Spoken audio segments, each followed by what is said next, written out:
welcome back to my YouTube channel. So don't forget to subscribe, Math TikTok PH. Thank you so much. Hello, students. Happy learning. Our learning objectives. At the end of the lesson, the students will be able to first define and discuss the different methods of collecting data. We have survey and questionnaire, interview, observation, experiment, and case study. Next, identify the appropriate methods of collecting data. Ito po ang kailangan matutunan ng mga grade 7 students in the Matatag curriculum for quarter 3 lesson. Are you ready to learn grade 7? Okay, let's start. So first, have the classification of data. So meron tayong primary data. What is primary data? So refers to the data gathered by the researcher directly, take note of the directly from the source of origin for a definite purpose. Kumbaga, ito po yung mga data na kung saan actual mong nakuha doon sa tao or group of people na kung saan sila ang respondent mo. And we also have the secondary data. Ano naman po ang secondary data?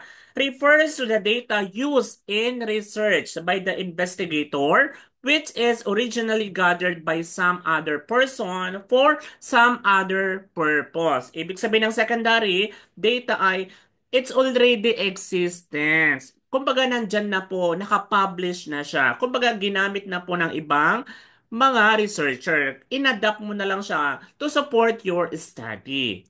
Okay, so next. So ano-ano ba yung mga secondary data source? So andyan yung government publications, newspaper, websites sa madalas natin kinukuhanan sa internet, records, and books. So sa library, ang dami nating references doon. Okay, so ano naman po yung ating primary data source na ito po yung focus of the lesson. So we have the surveys and questionnaires. Next, interviews, observations, experiments, and case studies. These are the 5 primary data source na pinagkukuhanan natin ng ating data for study. Okay, so let's talk about first the survey and questionnaire. So meron tayong description. So surveys involve asking individuals, no, a set of predetermined questions, often in written form, to gather information about their opinions, behaviors, or characteristics. So pag sinabing survey, like for example, so kukunin mo yung opinion niya dun sa nangyaring event or yung kanyang preference, di ba? So siya ba ay very satisfied, satisfied, neutral, unsatisfied? Questionnaire naman, same procedure, no? May tanong ka doon na sasagutin niya based doon sa kanyang opinions. Okay. So, application used in social sciences, market research, and public opinion polls. Yung mga ating mga sinesend ngayon sa ating Google Forms via link, di ba? Okay, so advantages, of course, cost-effective, can reach a large audience, standardized format. Okay, so kahit malayo yung mga audience natin, isesend mo lang ngayon yung iyong Google Form para makasagot doon sa iyong survey questions. Responses, bias, limited depth of information. Yan yung challenges ngayon. Next, pangalawa, meron tayong interviews. For the description of interviews, involve direct interaction. Pag sinabing direct, kailangan actual mong nakikita yung respondent mo. Between a researcher, okay, ano yung researcher? Siya yung nag interview And a participant, siya yun naman yung interviewee mo. Interviewee, siya yung nagsusupply ng data at yung interviewer, siya ang nagre-record.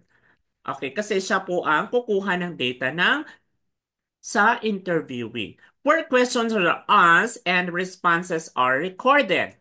Okay, the application is common in qualitative research. Okay, case studies and in-depth investigation. Kapag malalim yung mga gusto mong malaman sa isang tao, no, yung katangian, yung kanilang opinion, syempre, you have to do the qualitative research.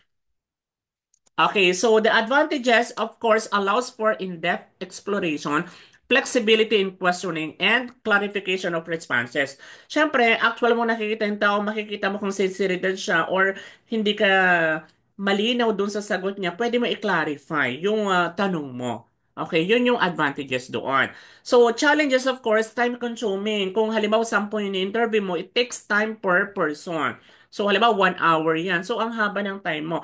Para mas quality yung data na makukuha mo. Kasi nga, tinitignan mo sila mismo sa mata kung iyan ba ay totoo. Okay, so observation. So, pag sinabi observation, the description refers to the researchers directly observe. Okay, so ito naman gumagamit ng human senses natin, no? Ah, hindi sila nagbibigay ng mga interaction, no? Okay, so pero inoobserbahan ka lang nila. Pwede silang tumitingin lang, nakikinig lang sa'yo, or kung ano man po yung ginagalaw mo or yun yung behavior. Okay, so or phenomena without direct interaction with the participants. So application used in naturalistic studies. Okay, so ethnography and behavioral research. Bakit siya naturalistic? Kasi nga human senses, ito lang po yung primary data source na naturalistic studies because of the human senses lang ginagamit mo para makakuha ka ng data. Of course, advantages provides fish hunt information and minimizes response bias. Yun yung maganda dito, di ba? Kung ano yung naranasan mo or nakuha mo na makatotohanan sa isang tao, yun lamang po ang ibibigay mo doon. Yun yung ating advantages. So, of course, challenges, observe bias, limited insight into underlying motivations. Next, number 4, experiments. So, the description of this experiment refers to the researchers manipulate variables to observe the effect on the outcome. Controlled conditions help establish cause and effect relationship. Okay, so andyan yung ating, syempre, materials, yung ating statement, procedure, hypothesis, and of course, the conclusion. So, tinitingnan mo ngayon yung bakit kaya ganito, I need to find something, di ba? So, you have to undergo the experiment for you to determine what is the cause and effect relationship. Okay, so application common in natural sciences, psychology, and medicine. Diba? Usually ngayon, ginagamit yan pag may mga sakit, nag-experiment sila na magiging effective.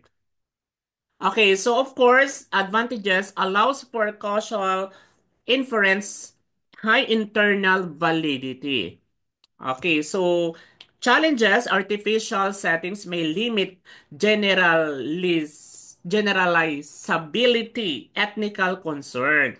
So, ibig sabihin nito, kapag yung sample population mo, meron kang findings doon, it's really limited, no? Para i-generalize mo sa buong population. And of course, kailangan na binibigyan mo ng konsiderasyon yung mga moral. Okay, yun yung ethical concern natin. Kailangan may consent. Meron kang minimaintain na dignity. Okay, and of course, kapag in-evaluate yung study mo, kailangan dapat tama yung ginagawa mo. Wala kang nilalabag. Okay, so for the last one, we have the case studies. Case study refers to in-depth examination of a single case or a small number of cases to gain insights into complex phenomena. Okay, so ibig sabihin yan for the application common in psychology, medicine, and social sciences. Ibig sabihin yan, meron kang dyan mga data, of course. You have the evidence, criteria, knowledge, conclusion, subject, research, and method. Kumbaga marami kang kinoconsider na references. Kumbaga it's already existence. You need to compare for you to come up with the knowledge that you want to do. Okay, so next we have the advantages. Rich detailed information suitable for a complex or unique cases. And the challenges, limited generalizability, potential for researcher bias. Okay, so now, for each scenario provided, identify the most suitable data collection method to be used. Sasabihin nyo lang kung ito ba ay survey and questionnaire, interview, observation, experiment, or case study. Ready for scenario 1? Okay, the answer is experiment. Okay, di ba? Researcher wants to investigate the impact of a new teaching method, di ba, on student learning outcomes in a specific subject. So ngayon, nagmanipulate sila the teaching approach and compare the result with the control group. So the keyword there is manipulate, compare, and result. Okay, that is experiment. Okay, next scenario number 2. Ready?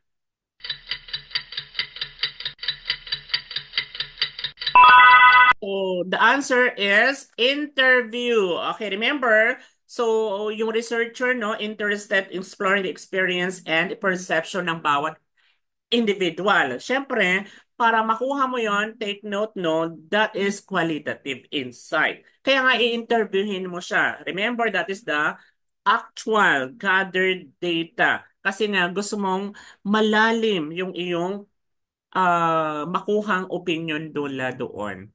Okay, so that is the personal journey interview. Next, scenario 3. Ready? So the answer is survey and questionnaire. Okay, syempre, so an organization is conducting a market research study, no? Gusto niyang malaman yung preferences nila doon sa ginawang new product nila. So ngayon, nag-distribute sila. Yan yung keyword natin. Nag-distribute sila ng questions para makuha yung preferences nila. Okay, that is survey and questionnaire. Next, scenario 4. Ready?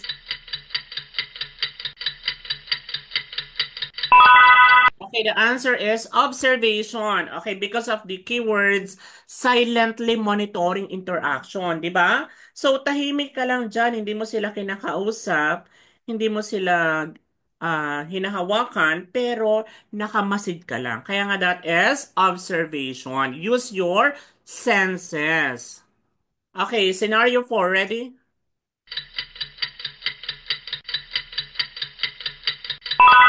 The answer is case study. Okay, it involves starting with any descriptive theory, di ba? Okay, so ngayon meron kang basis doon sa pag-aaral mo. Kaya case-to-case basis to. The subjects are then observed and then gathered information through in-depth, malalim na pag-aaral and compare mo ngayon yung pre-existing approaches. Kaya nga that is case study.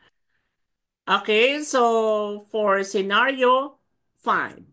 Okay, so ngayon, assignment. Identify the most suitable data collection method to be used as survey, questionnaire, interview, observation, experiment, or case study. Copy and answer on one sheet of paper. Ready? Copy.